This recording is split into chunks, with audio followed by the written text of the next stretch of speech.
يا مساء الخير، عاملين ايه؟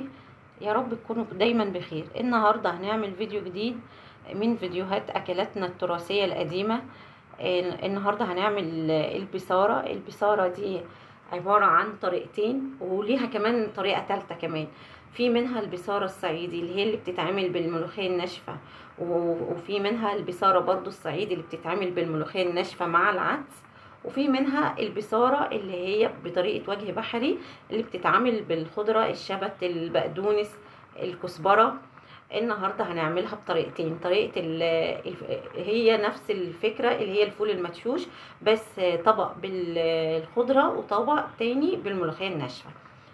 في حله على النار نزلت بفول نقعاه ليه اكتر من ساعتين على الميه السخنه، حط عليه فلفل حبه، يعني نص واحده فلفلايه حاميه، ونزلت عليه بنص راس توم، ونزلت عليه بواحده بصله صغيره مقطعاها اربع. هسيبهم كده على النار يستووا كلهم في قلب بعض. هنا في الطاسه نزلت بزيت، معايا بصله مقطعاها جوانح كده، نزلت عليها بمعلقه دقيق وحبه ملح، وهنزل عليها على الزيت في الطاسه، هنزل بيها كده هحمرها زي البصله بتاعت الكشري اللي هي اللي احنا بنزين بيها طبق البصاره من فوق.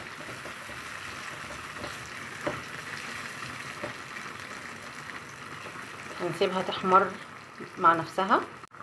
هي خلاص اهي بتحمر، وهخرجها من الطاسه على مناديل.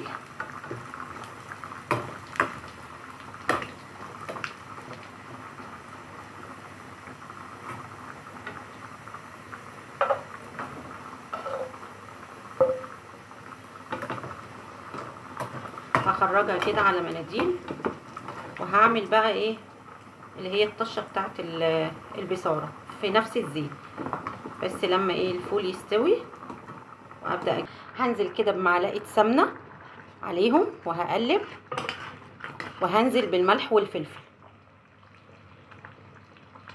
ملح وفلفل. ولو عندك مرقه دجاج حطي، بتبقى طعمه قوي فيها. بقلب عشان لو في اي حاجه لازقه من التوابل. تبلتها كويس وحطيت معلقه السمنه عشان هبدا اقسم. هاخد من الفول كده حبه عشان اعمل بيهم الملوخيه اللي هي البصاره اللي بالملوخيه.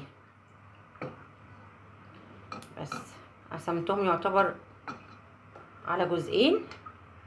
الجزء بقى اللي هو بتاع البصاره اللي بالخضره هنزل كده بطبق كزبره وفيها شبت، بس قليل الشبت، اغلبها كزبره.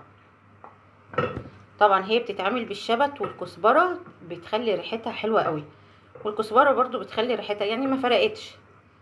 هنزل كده بعد ما قسمنا طبعا الفول، ونزلت بالخضره على الجزء اللي هو بتاع البصاره اللي هي بالخضره. هسيبها تغلي كده حوالي دقيقه، يعني نص دقيقه او دقيقه، ما تكتريش في الغليان بتاع الخضره على النار عشان ما تمررش. بالهاند بلندر ممكن تضربيها او تسيبيها تهدى شويه تبرد، وفي الخلاط على طول وتعمليها.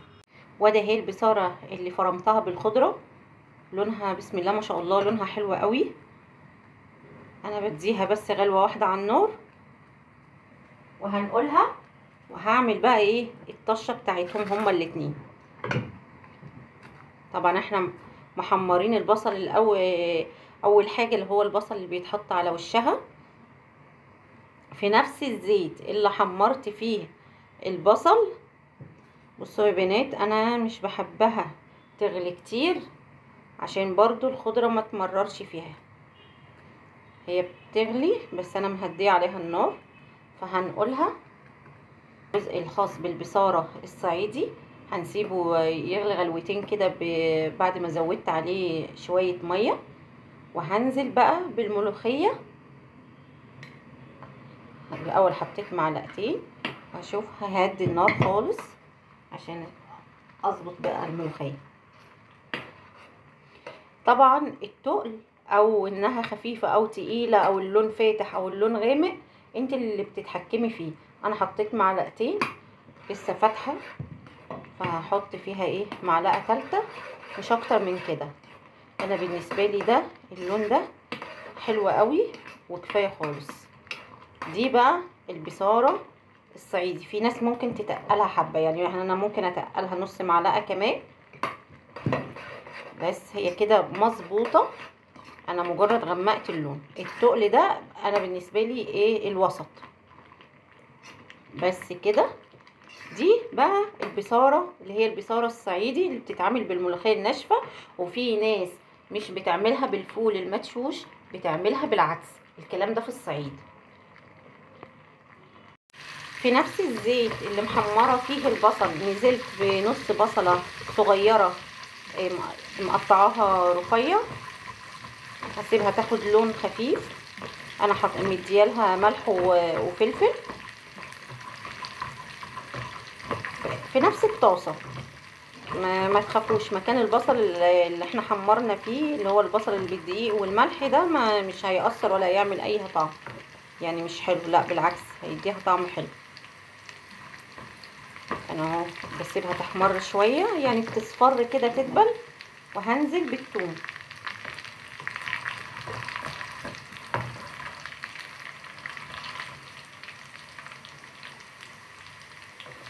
نزلت بالثوم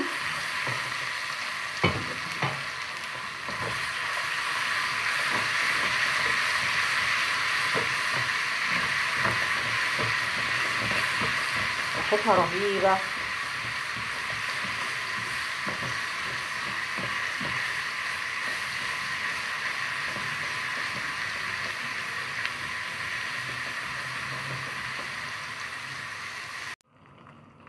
وهنا بقى هننزل بالطشه على البصاره الصعيدي اهو، هنقلبها كده فيه.